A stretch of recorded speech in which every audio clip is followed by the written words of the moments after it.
I seek refuge to Allah from the rejected demon. In the name of Allah, God most gracious, most merciful.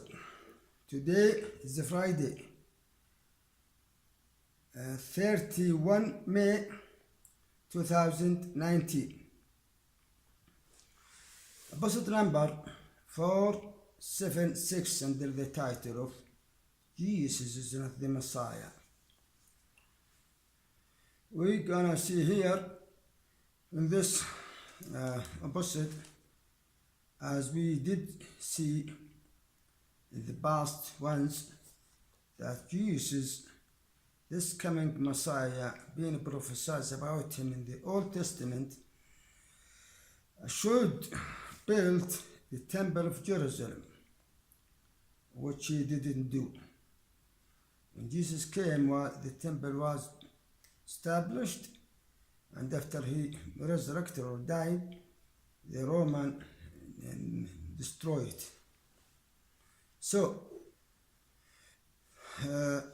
this coming Messiah that the Jews were waiting for to come, one of his prophecy, he should build the Temple of Jerusalem, the house of God, which Jesus didn't do.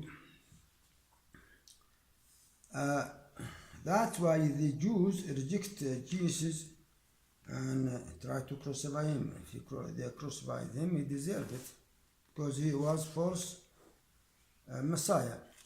We're gonna see here this prophecy about it in Isaiah chapter 2, verse 2 to 3. It says here, "And it shall come to pass, the last days, that the mountain of the Lord's house shall be established at the top of the mountains, and shall be exalted above the hills, and all nations shall follow into it. And many people shall go and say, Come, Lord, come you, ye, and let us go to the mountain of the Lord, to the house of the God of Jacob, and he will teach us of his ways, and we will walk in his path. For out of Zion shall go forth the law and the word of the Lord from Jerusalem." This is very clear prophecy. It says here, "They shall pass in the last days, the end of time, when this Messiah comes, the house of God shall be established, and everybody shall follow his way, his teaching. All nations should follow the religion of Yahweh in his house in Jerusalem. And no religion or creed or faith will be except the one that prophesies here in the Old Testament about the way of Yahweh, which Jesus, when he came, didn't fulfill this. You're gonna see another prophecy about this one here in Isaiah 56. You're gonna see here 56. Okay, we're gonna read here 56 7 to 6. Well, it says here, read 6 to 7. "Also the sons of the stranger that join themselves to the Lord to serve him." It means to serve him means to worship God in his way, to serve him and to love the name of the Lord, and to glorify the name of the Lord in the Temple of Jerusalem when he built it. To be his servants everyone that keeps the Sabbath from polluting it and take hold of my covenants. This is talking about when they built the Temple of Jerusalem, the stranger will gather together and follow the way of the Lord and worship Him in His way and glorify Him and keep the Sabbath. They will keep the covenant of God. Continue here. Even them will I bring my holy mountain. My holy mountain, it means the Temple of Jerusalem when they built it, and make them joyful in my house of prayer. House of prayer, the Temple of Jerusalem.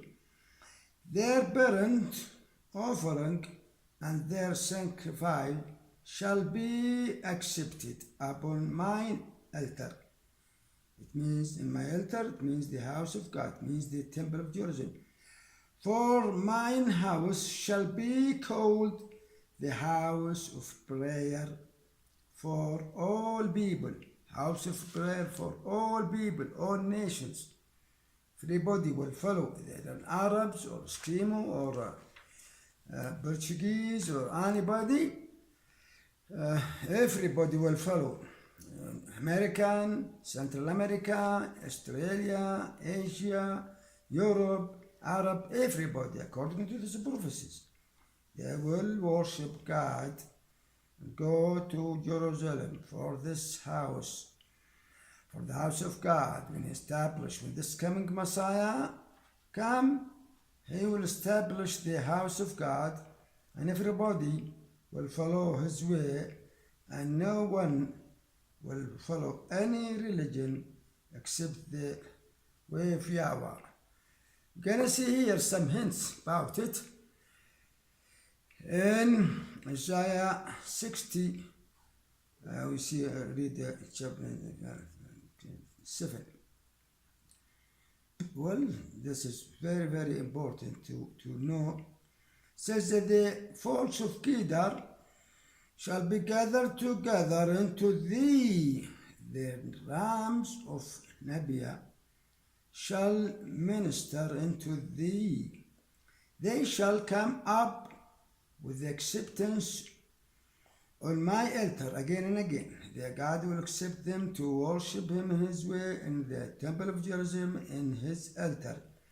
And I will glorify the house of my glory. God can glorify His house because it's in His glory and His dominion. So again, we see this.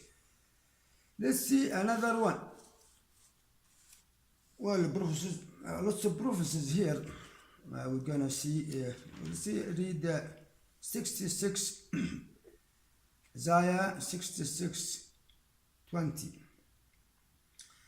And they shall bring all your brethren before all offering into the Lord out of all nations, upon horses and in chariot and in little litters and upon mules and upon swift beasts. Swift beasts means a beast which is running very quickly. To my holy, you can run very quickly to God's house to worship God. It says here, in my holy mountain, Jerusalem, said the Lord, as the children of Israel bring offering and clean vessels into the house of the Lord. See, well, very clearly. But when Jesus came, unfortunately, He didn't fulfill any of it. Now, we're gonna see here, let's go and see some other prophecies here. Ezekiel, we're gonna read in Ezekiel chapter 37, 26 to 27. Well, it says, gonna read here. It says here, we are reading from Ezekiel chapter 37, Verse 26. Moreover, I will make covenant of peace with them. It will make covenant of peace with them.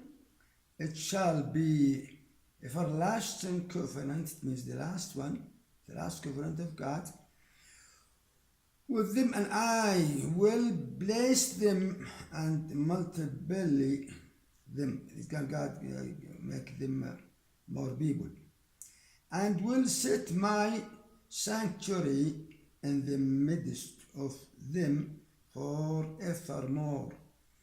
God will send sanctuary, his sanctuary in the midst of them, for the Israeli, forevermore.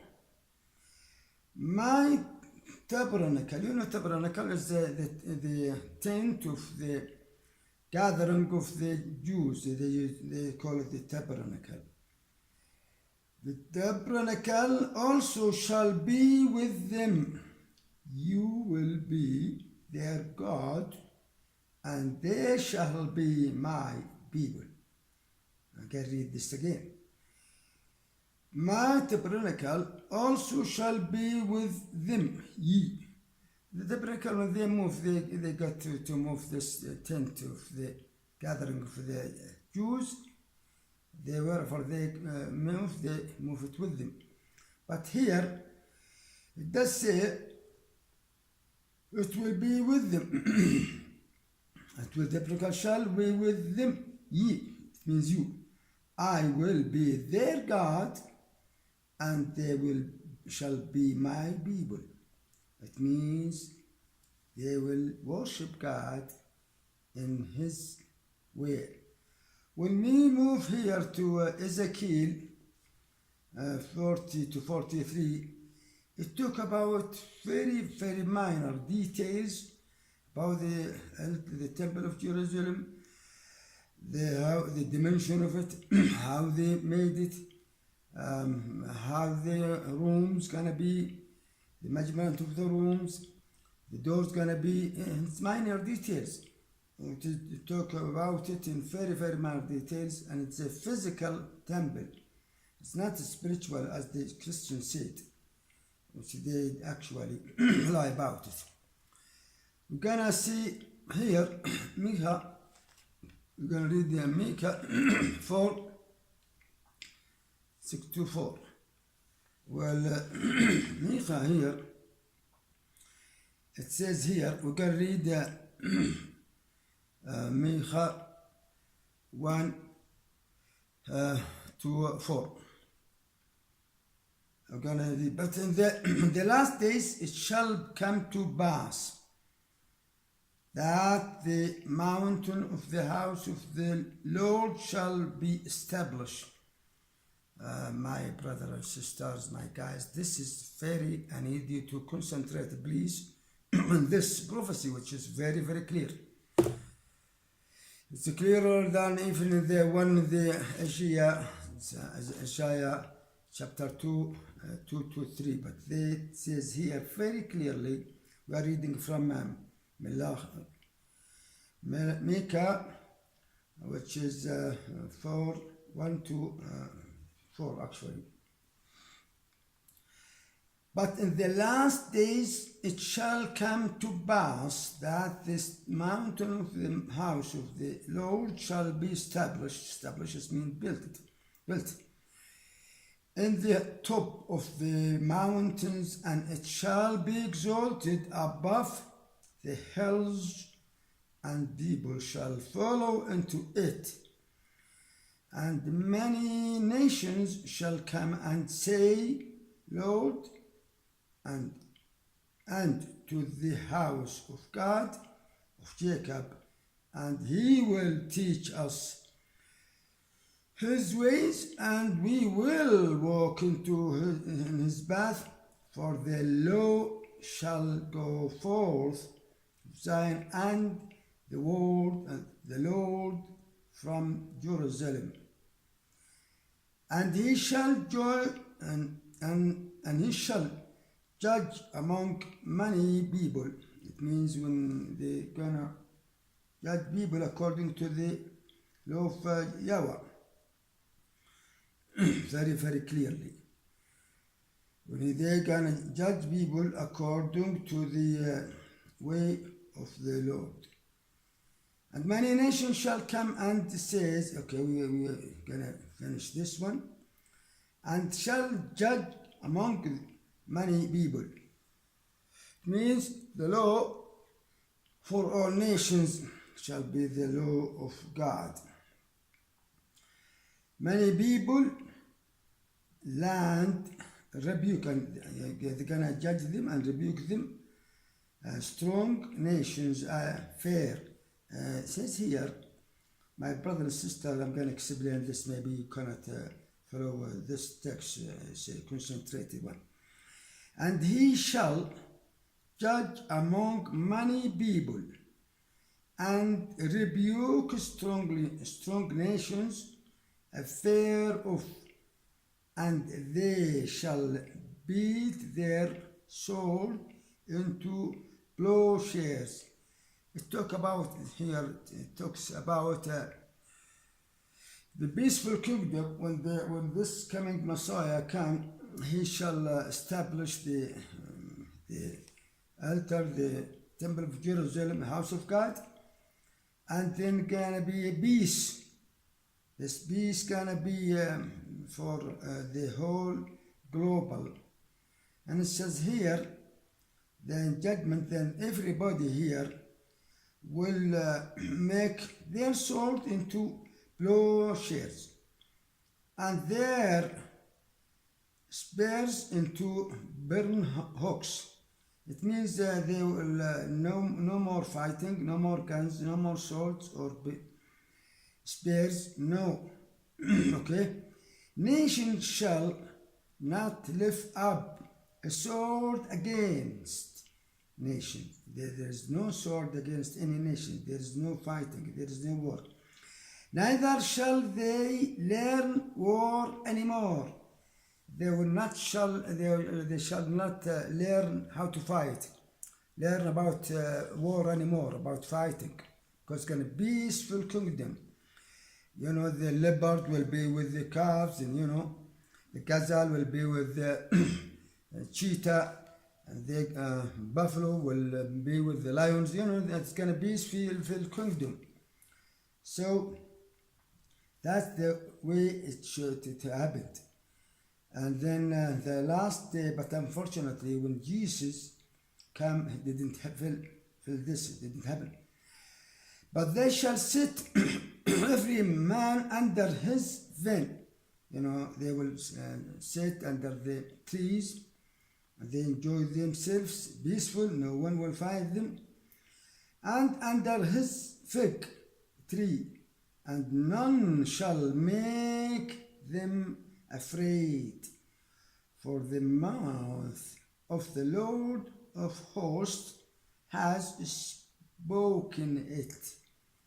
Well, it means that day it's gonna be a kingdom, very, very peaceful, and no one will fight, and then everybody will enjoy himself.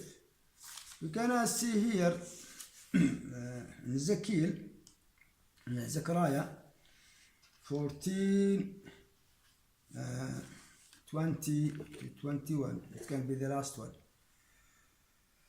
Well, in that day shall there be upon the bells of the horses holiness unto the Lord, and the bows in the Lord's house shall be like the bowls before the altar. Well, very, very clearly. Ye every part in the Jerusalem and Judah shall be holiness into the Lord of hosts. You know, the Lord of hosts, unfortunately, I don't know where they attribute God. In the Old Testament, only God for host. God for war. And all they that sacrifice shall come and take of them, and seeth therein, and that there shall be no more Canaanites, the house of the Lord of hosts, and the house of the Lord of hosts. That day, the last time, there is no more Canaanites in the house of the Lord of hosts. It means there is no Canaanites, no nothing. No one will follow any way except the way of God. But unfortunately, it didn't happen until this very day.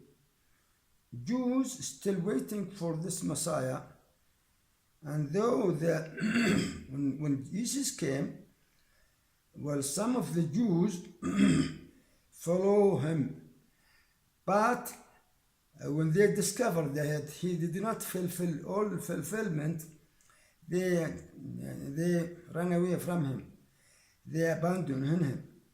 And then from that portion of time, from that era, that we have another religion, they call it Christianity, which is not related to the Judaism. And then the Paul came and says, you don't have to be Jews anymore. You don't have to do with the law of you don't have to be Jews anymore. Don't follow it, the teaching of the Yahweh, the Old Testament. You are different people. And then you don't have to circumcised anymore. And then we have this religion, which is the Christianity.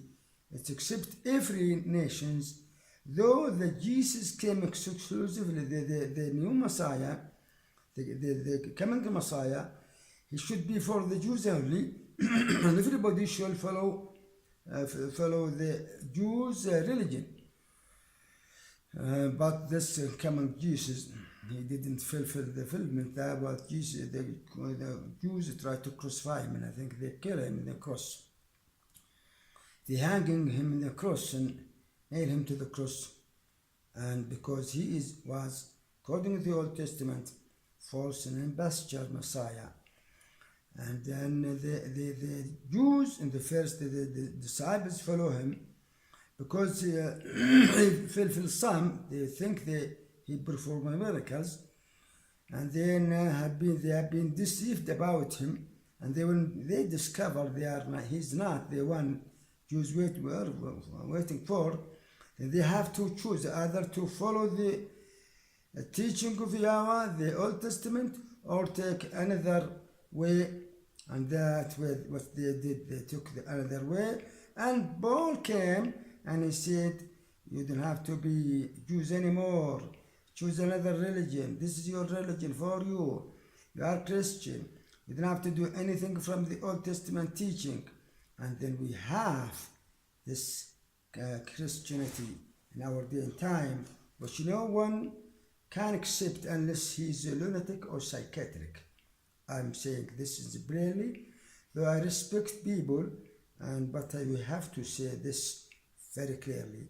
Till I see later in time, I beseech God and pray for him that whoever can listen to this and see it in a clear eye, and it should be in good shape, and I will pray God that they will be in a very good from now and on until the day. And I beseech God, we need peace in the face of the earth. Till I see later on time, by Almighty God wills and help, say to you, peace be unto you all.